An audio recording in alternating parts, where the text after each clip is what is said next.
So let me try to explain. Sometimes we do a show when we feel as though we've detected an aesthetic or a series of visual, spoken, technological tropes that somehow or other meld into a whole, but hasn't really been all that well documented.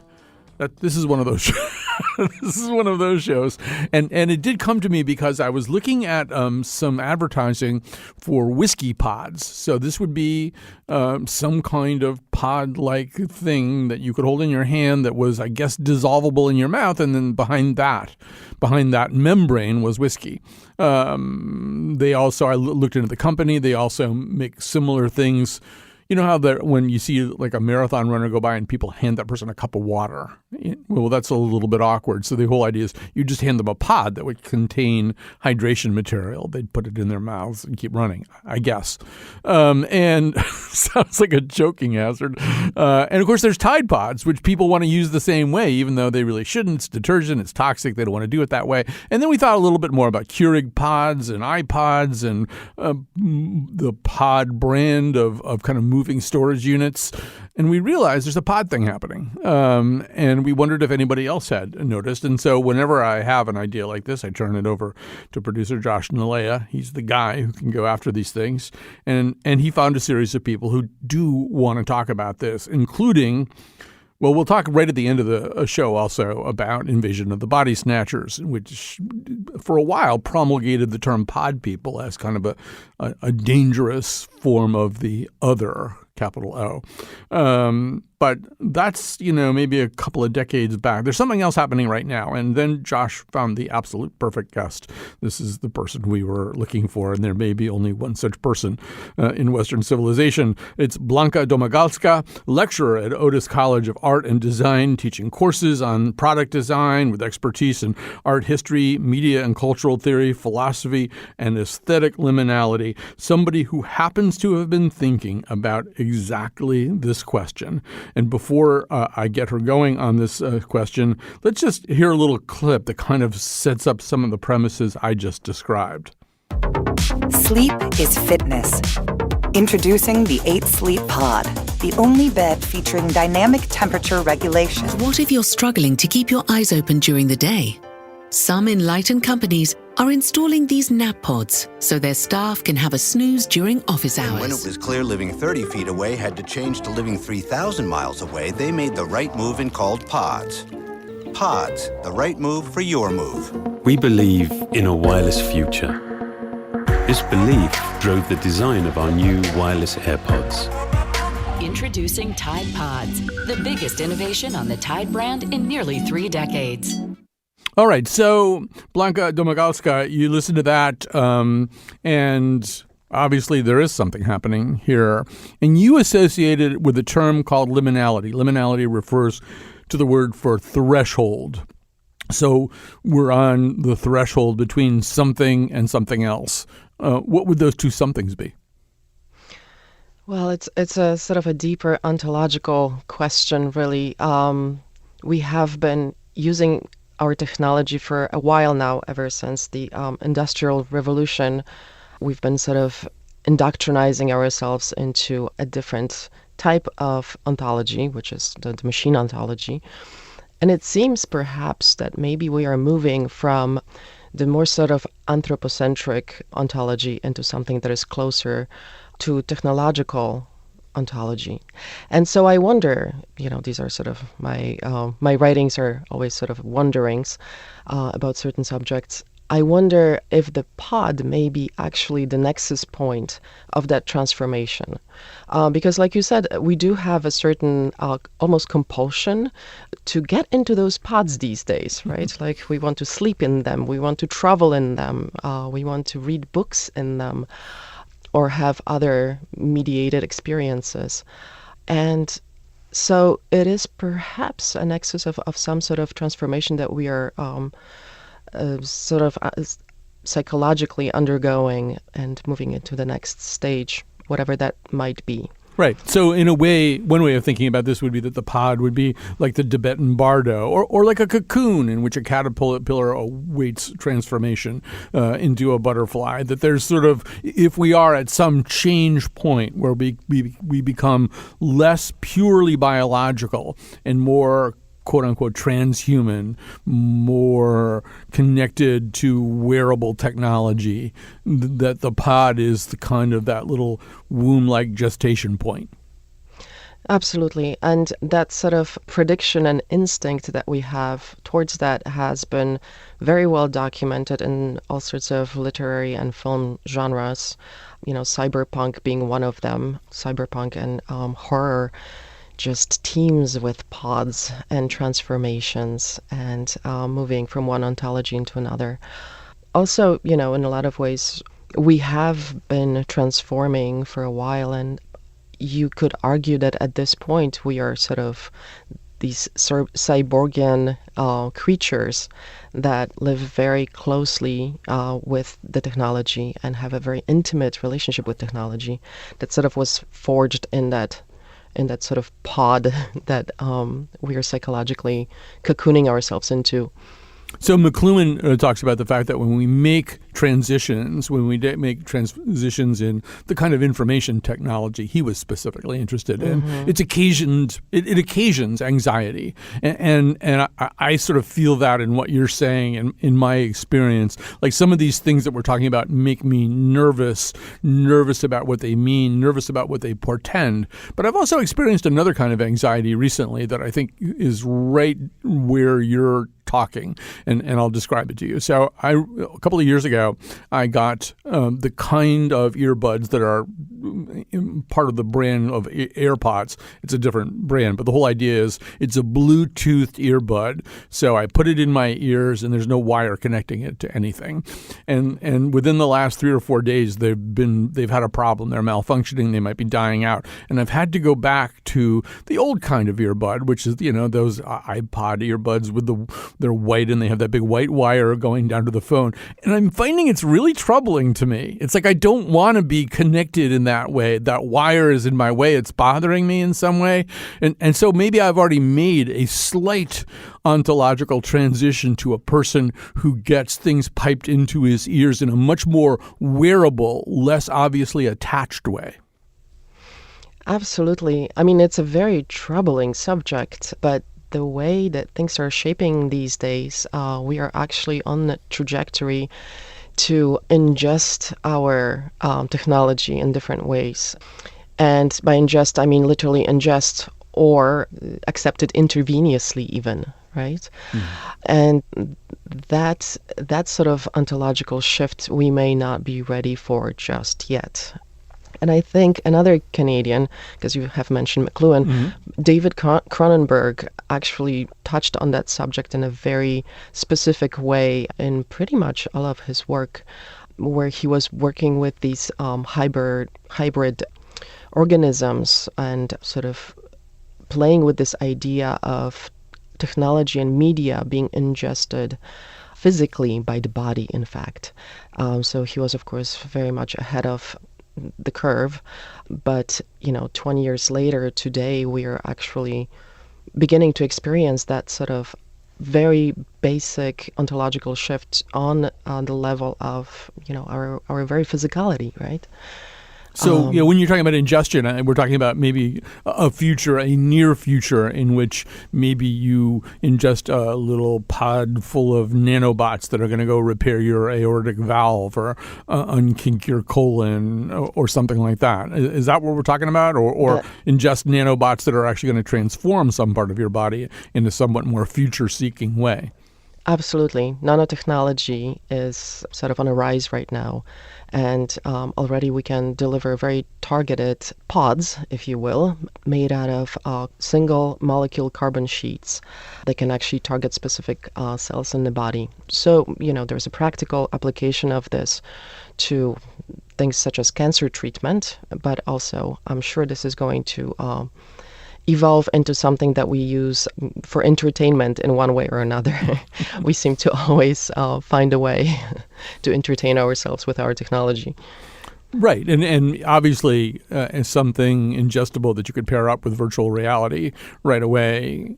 First of all, there's somebody doing that right now. Like right now, listening to the show, there's somebody who ingested something and then put on virtual reality goggles. But let's set that aside for a moment and think about. I mean, it seems another thing about this. If we're going to talk about ontology, and you talked about Cronenberg, but it seems to me the other movie auteurs we need to talk about are the brothers who made The Matrix, right? The Matrix, in The Matrix, that transition that you're talking about from purely biological to digital, virtual, technological is kind of symbolized by these, womb-like pods people are sleeping in. Mm-hmm. Well, the horror in that vision comes from the sort of vampiristic setup, right? Where the technology is actually feeding off of us. And so this is the worst post-humanist nightmare that we could imagine. Post-humanism is of course very controversial, but there is sort of a lot of people that are very invested in that vision of the world, sort of downloading yourself into a physical object such as a computer. But this cross between biology and physics in a sense of chips, and it's a very troubled cross over that usually implies some sort of an unfair deal that we have to make with our technology. So maybe that's a cautionary tale. We all hope that this is going to pan out in a little bit more peaceful way, but it's interesting that you mentioned the Wachowski brothers, because they definitely had a very clear vision of what that world would look like. So, and speaking of visions of what the world looks like, I mean, we could start this conversation with them. We could start it with Steve Jobs. We could start it a lot of places.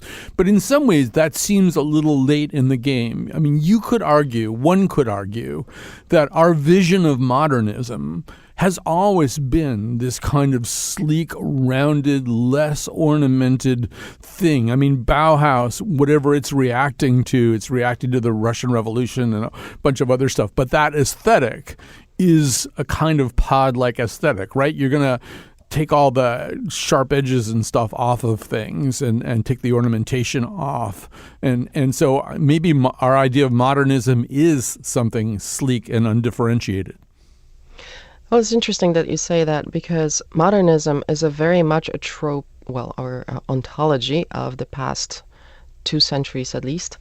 And today we live in this liminal space that is called postmodernism. Mm-hmm. So we refer to modernism only in terms of the fact that it's post that time, because we cannot come up with anything better than that. And in fact, very often I argue that we actually live in a post-modernism at this point, and we are still struggling to sort of coin the term. Maybe in retrospective we'll be able to do so. However, modernism and its sleekness, it's interesting that you mentioned Bauhaus, because that school of design was born in a very particular socioeconomic situation in Europe between the 2 world wars.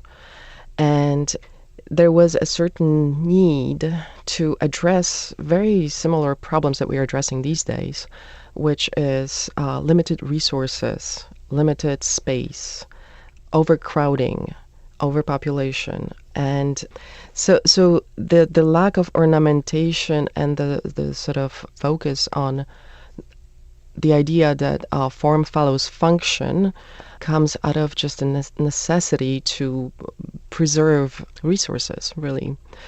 And one of the main architects and designers that was associated with the Bauhaus, Le Corbusier, his vision of architecture and design had to do with understanding, for example, the house as a machine for living. So house is not a place necessarily where you retreat, but it's a place where you replenish. You rest, but you rest in a very sort of efficient way. And that sort of, I believe, leads us to this even ability to think of pods or think of these sort of abbreviated spaces, having that sort of history in the background. And Those sort of that's going to transition nicely, too, I think, into the second segment when we really start talking about these pod share hotels and stuff, which is sort of Bauhaus on steroids in some way. But I just want to come back to, there's a way in which I think product design is...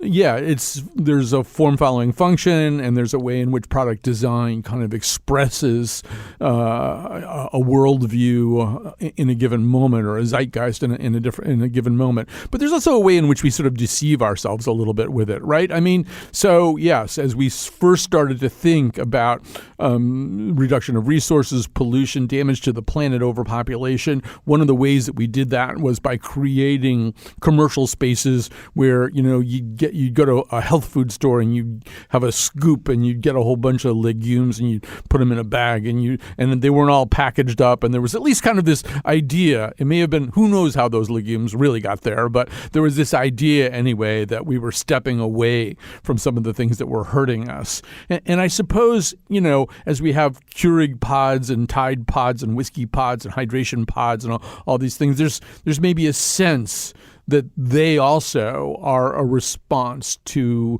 limited resources. But I don't know if you think about that very much. It just seems like you're using a lot of, artificial ingredients. And I mean, who really knows whether we are truly responding or just psychologically reassuring ourselves that we're responding? So you're saying that maybe this is more of an aesthetic response than actually resource-based response. Yes. Yeah, that's interesting. I think it may be both. I think we live in much more complicated times today, where, back in the day when Le Corbusier was designing, there was no such thing as advertising or, there's this sort of consumerism, the way that we actually have it today. And so that sort of gesture, the original gesture might have been much more pure. Today, of course, our culture is much more complex, and it's difficult to sort of tease this out. But you're correct. I think it may be a combination of things that make us like pods. I mean, we also live in this sort of like collective imagination, collective dream. We want our future to be slick, and we want our future to be efficient. We are infatuated with our machines for a reason. They enable us to be slick and fast and better and more daring, and so this infatuation with technology, yes, it's both aesthetic and practically driven as well. Right. And it seems as though I want to just explore one more thing, and then we'll take a break and we'll get into some of the practical expressions of all of this. But, there's, I think, a way in which we're being asked to make another psychological adjustment, and that might be towards a certain kind of sleekness and self-contained set of delivery systems. I mean, just take a Keurig pot as an example, all right? So I happen to like coffee a lot, but, at home I want to get certain beans and grind them up, and I've got a Prevails thing where I can make it just the way I want it, and it's all about smell and texture and taste, obviously. And a Keurig pot is sort of the opposite of that. It's a delivery system that's very efficient, and it's always kind of everyone is identical to the other, and all of that kind of stuff. And I wonder if that's part of a psychological adjustment that we're being asked in some large sense to start making away from the very esoteric and personal experience of our senses and more towards this highly technologically produced environment. Yeah. It's interesting because in all of this, it's also easy to just forget your body, So having these very rich experiences, rich sensual experiences in the world, I think it's still crucial. Yes. This is why I can't quite get on board with the post-humanist movement. I don't want to be downloaded into the internet and live there forever. That sounds like my idea of hell. I think in all of this sort of surface craze that we are in right now, especially in LA, like, of course, there's the car culture here that has been here forever. And, that comes across in these sort of very slick finishes on the cars. And it seems like our personal technology is sort of mimicking that as well. But that sort of cuts us off from all that messy bits of technology, because technology is also really messy. We're trying to get rid of all of the cords and all of the circuits, but there are certain things that will never go away. I mean, we can sort of make it as small as atoms, right? However, it is still messy and entangled, and we sort of seem to gloss over that and would like to gloss over that and would like to not see that, which is sort of an interesting psychological reaction, which sometimes I argue is reminiscent of shock. Maybe perhaps we are being shocked by our technology, by the power and the speed and all the things that are so seductive are also shocking to us. I mean, right. Enter Freud. Right. And yes, enter Freud and yes, all these experiences become more pod-like. We'll go from the very sleek pod-looking car to the self-driving car, which will be even more of a pod that just we sit in and it takes us from place to place. So we're going to take a break. Blanka Domagalska and we want to learn more about all this from people who are actually having some pod experiences or some pod enterprises. So we're going to go on a little pod journey after this. I got them Tide Pods, and I think I love the taste. Don't it feel great when you cannot feel your face? No sipping on Capri Sun. Them Tide Pods upon my plate. Somebody call 911. I think I see my face.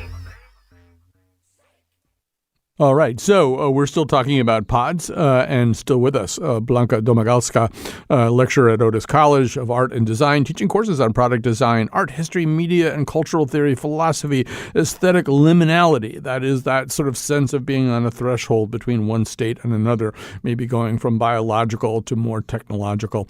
And we're going to go on a couple of little pod-related journeys, Blanka we're going to start with Elvina Beck, co-founder and CEO of PodShare, a membership-based co-living community designed to allow low-cost pod living in major cities. So, Elvina Beck, welcome to our conversation.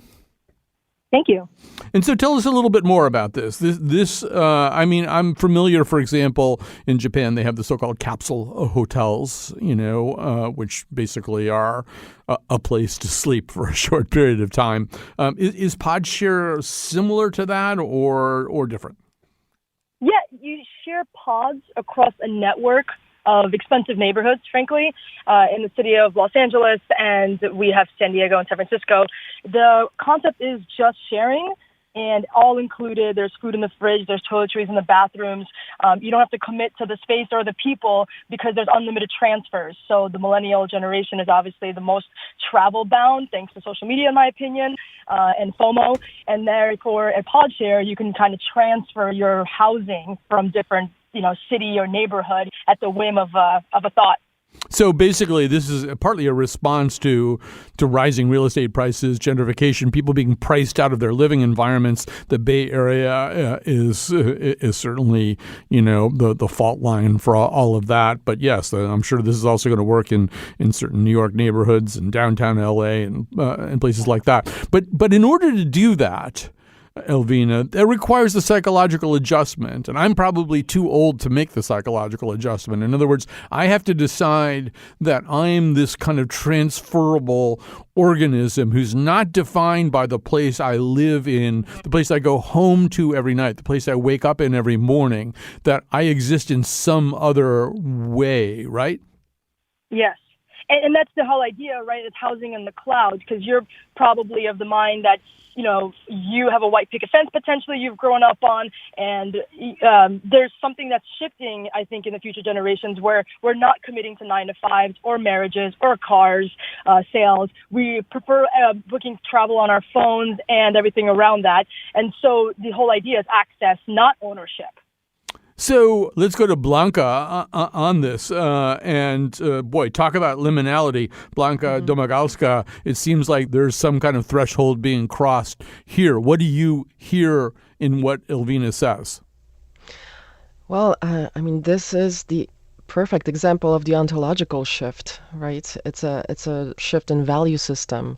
It's a shift in identity, right? What defines me as a person is apparently not all of the sort of consumeristic objects that previous generations would accumulate. It is actually about connectivity. Right, and a lot of who I am, I can make is sort of wearable. In other words, the more the technology is wearable, the more of my possessions I sort of take with me as I go from one pod to another. Yeah, exactly. It's the minimalist mentality, to what Blanca's point is. But yeah, go ahead, Blanca. What were you going to say? Well, that's the beauty of, that's the positive side of our technology, and I'm glad that there is developments that sort of address the positive outcome of, what we have created. And that is that, our whole world eventually can be just sort of living in our body, in our immediate, intimate space, around our body. And so now it's just a sort of we are still living in this dichotomy between the need for privacy and the need for connection. And so it's interesting because Elvina is sort of addressing a very specific target group of people that do move a lot, thanks to the ability to connect and to exchange ideas and to try new things. And, yet we still have other generations that are still here with us, living behind the picket fences and sort of, participating in that particular ontology. So we are truly on a threshold right now between the two. Yeah. And to add to that, transportation is more affordable than ever. So you don't really have to own everything or really make a long trip like our parents used to. On the whim, once again, you can have access to get to different places. The only thing that hasn't really been disrupted is the housing. So should you live, let's say, in Connecticut, but you wanted to come see Los Angeles, well, you'd have to pay two rents. Your Connecticut home, which is essentially a storage unit, and the place that you're physically in Los Angeles. But if you were nimble enough, with your life, that you could transfer your housing from Connecticut to Los Angeles, then you would only pay one fixed rate, and in theory would have much more money to spend on the movie theater for $15, a latte for $5, the sushi, and experiences. Right. So I'm never giving up my latte machine. So it's going to have to come with me somehow. But Elvina, the people who are being drawn to your service are even starting to think about themselves a little bit differently. They call themselves pedestrians. And apparently, is it true that some of them are having the company logo tattooed on themselves? That's right. 17 people throughout the 7-year history of PodShare have fallen in love with this idea of Wunderlist and home is where the heart is, not literally like an address. That they've decided that this icon, which is like a suitcase and a share the road, the bicyclists share the road sign as a roof, has become like a symbol for them. And so they've tattooed it on their bodies. We should say, actually, and I know that this is something that you can't say very much about, but a certain hotel chain became upset with what you were doing, tried to sue you about the name, and you won because Pod had really it made a transition. It made its own liminal transition from being a very specific brandable word to what? Something that's much more part of the common parlance? Absolutely. So apparently when they had trademarked their name with the word pod in it, it was very specific to lodging at that time. But come 2012 to now, the word pod has become much more generic of a word and is usable by other people. And so we went with the USPTO to prove the word pod is generic and can be used or shared by everybody. We should, Blanca was talking before about the increasing scarcity of resources, the burdens of overpopulation, the kind of footprint that human beings have made on the world. The thing that you're talking about, if it became a widespread phenomenon, is an interesting response to this. If I don't need, 3,000 square feet of living space, if all I need is a space to be in at a given time before I go to another space, it begins to address some pretty fundamental questions about housing and resources.